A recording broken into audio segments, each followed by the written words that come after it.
Fact, children who cannot imagine different scenarios for their lives live a mundane existence. I want to speak to the parents in the audience. Are there any parents in the audience? Perfect. My years as a high school teacher taught me that it's not the learners, nor the teachers, or even the school, but it is the parents that hold the power to bring change.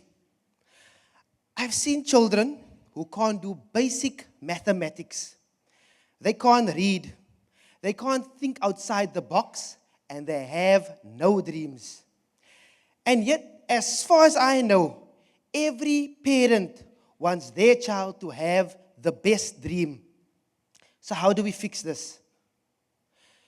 The problem we have in South Africa is that we focus too much on skill building and too little on dream building.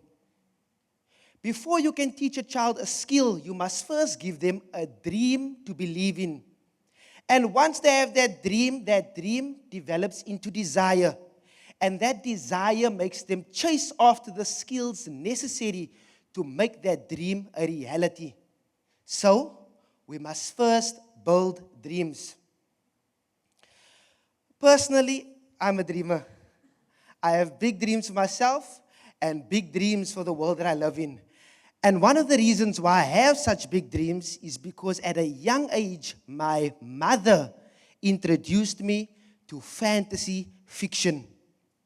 Reading about these worlds that might exist and these creatures that could possibly exist, it started to build in me a what-if mindset.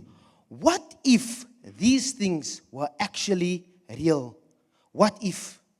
And this what-if mindset is exactly the type of mindset that every innovator should have.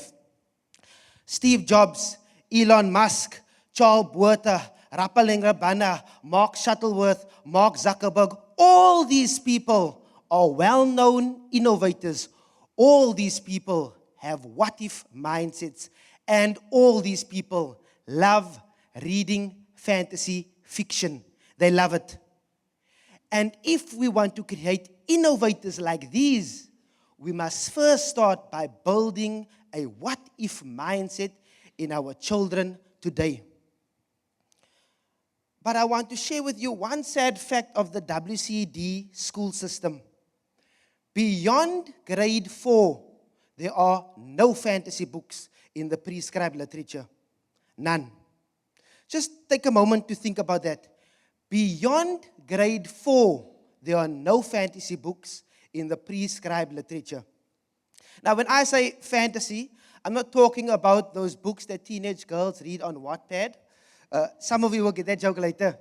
I'm speaking about books that use intricate world building to create a fictional universe.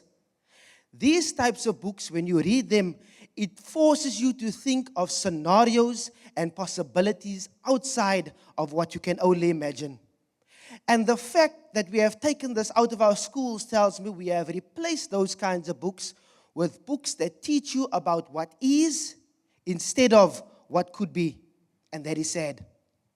And so on that note, I want to share with you 3 ways in which reading fantasy fiction actually promotes innovation. Number 1, reading fantasy fiction promotes creativity. And when you promote creativity, you promote problem-solving skills. Because you are forced to suspend your belief of what is true, and you must think of the impossible as possible. And that's an innovator. Number 2, reading fantasy fiction improves cognitive function. You start to think quicker. You start to think more expansively when you read fantasy fiction. Readers of fantasy have also been shown to be more empathetic because you are introduced to characters and creatures that you are not familiar with, and you need to learn to accept them. And finally, number 3, reading fantasy fiction builds mental resilience. Obstacles, roadblocks, these things are seen as challenges instead of stop signs. And that's how an innovator thinks. Because when you read these fantasy books, the heroes in these stories are always facing a challenge that they must overcome. And that is how an innovator thinks, to overcome challenges with mental resilience.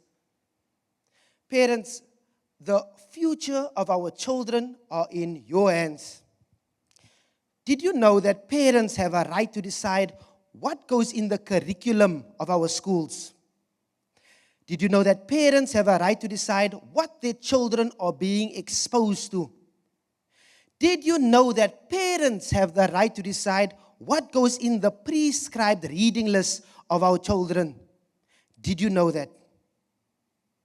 Parents, if I want to identify how tall a building will be, should I not start by looking at how deep the foundations have been dug?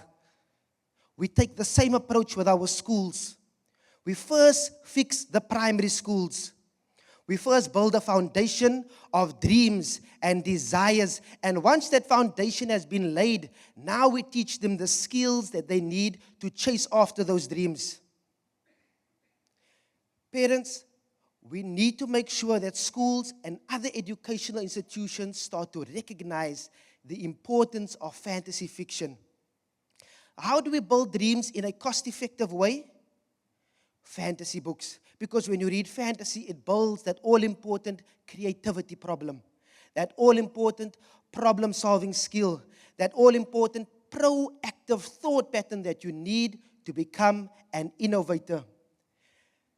And if we can make this one small change of putting fantasy books back into our schools, it will be the catalyst in creating the innovators of our future.